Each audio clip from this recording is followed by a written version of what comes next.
Greetings and welcome to J&J Artisan Pipe Shop Talk, episode 12, take 5. Yeah, we've had some technical difficulties, so. Mm-hmm. What are you smoking? Lane Limited, Crown Achievement, Oh, Virginia, probably Burley. probably. Everything has Burley in it, if you didn't know that. But Latakia, Perique, and Kentucky Darkfire. Very nice. Very full flavored without being too strong. Highly recommended. Very good. What are you smoking? I'm smoking Rat Ray's Black Mallory it was just opened last weekend, but the tin is from before 1980. So it's very old, and my wife found it at the West Coast Pipe Show last weekend. One of the many reasons you should go to the pipe show. Because you can find really old tobaccos for pretty cheap.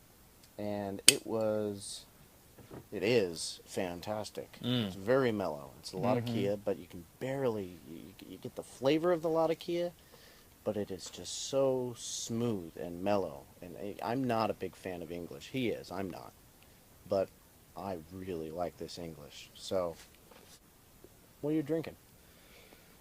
The Balvenie Double Wood, aged 12 years. Pretty good. I am drinking Trader Joe's 2014 Vintage Ale. Dark ale brewed with spices and natural flavor added. 9% alcohol by volume. It's quite nice. And It's a dark Belgian. I don't normally go in for Belgians, but me either. But good.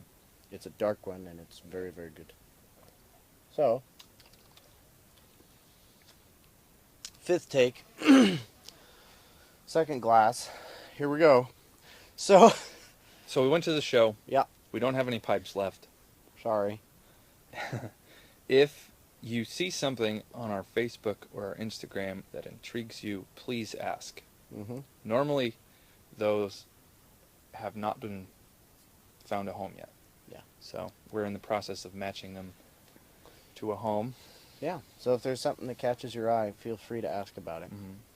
Yeah. You should go to shows if you can. Please go to a show. They're amazing. You just meet so many people with so much knowledge. That's one of the reasons we do this shop talk, is to try and spread as much knowledge that we've gathered over the last 10 years of smoking and 5 years of making pipes. So, anyhow, speaking of which, there was a comment on my tamping habits. Which are frequent. Very frequent. I am obsessive compulsive when it comes to tamping. It's a habit. I don't suggest everyone tamp near as much as I do. I just do it a lot. But the way I do it, I do tamp pretty hard sometimes. And I tamp in a way to shape the actual cherry on top. Because I'm using an 8-deco tamper that you can get from smokingpipes.com. And it has a concave tamper face with ridges and holes that you can actually shape your cherry into a dome, which I find is fantastic. One of the reasons it's fantastic is that it keeps the tobacco in a nice center position. Instead of having it burn around the edges, it keeps it burning down the center, which is great for preventing burnouts, which is our next topic. Boom, segue. So, burnouts is the main topic of today. We're going to try and do this quickly. A burnout is when briar, which is what we use for pipes, because it has a high tolerance of heat. But it is not fireproof. That is correct, although some people treat it as such. Right. And that's usually the cause of burnouts. This is not to criticize anyone at all, but smoking habits tend to lead to burnouts. There are shaping defects. If you're starting to make pipes, you can make the wall too thin. You know, there are some certain things in pits. Some pits just go all the way through, but even pits don't cause burnouts. They only help burnouts. Right. We have found pits in pipes that we're making, and then we smoke them, and they're still quite smokable. Oh, yeah. Oh yeah, So, it's all about smoking habits. correct. It's very rare that the briar is at fault when a burnout occurs. Right. But when the briar is at fault, it's usually because of a pit that is hidden in the briar or a soft spot where the briar grew very, very quickly and didn't have time to do its very slow, Right. It's not dense as growth. Yeah, because Yeah. our friend bought a brand new pipe. It was a factory pipe. I'm not. This isn't a stipulation on factory versus artisan or a particular factory or anything. He bought a brand new pipe. He did what he's supposed to do as far as loading a half a bowl to build up cake in the bottom, so that then you start loading more bowls towards the top so it burns an even cake.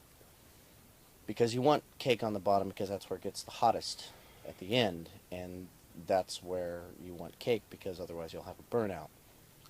The irony of this story is that if you pack it halfway and you don't pack it tight enough, and you light your match or your lighter, and the flame travels straight to the side of the wall, goes down straight to the breathe hole, and it can burn the briar directly because it's not lighting the tobacco itself. I mean, He burned it out so badly that there was actually a big visible pit, like a big.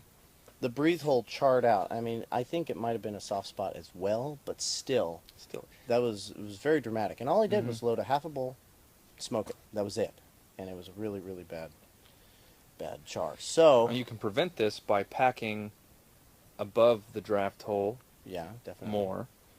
You can prevent it by smoking just a full bowl and smoking it all the way to the bottom. That's the key important thing. to build cake on the bottom. So, yeah.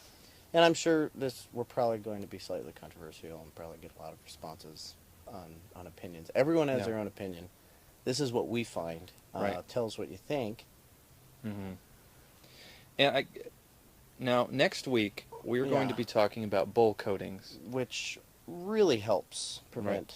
and I would just like to burnouts. say that uncoated bowls, especially if you're buying more expensive pipes that don't have a bowl coating, this is for advanced smokers who have a good track record with not burning out bowls. If you have burned out a bowl before, buy a pipe with bowl coating. It's not a fail-safe, but it will help you a little bit. Yeah, and it's fantastic, but we'll talk about that next week. Right. And that's a whole nother controversial topic that we'll approach next week. You should get excited. So, next week, we'll see you. Ciao.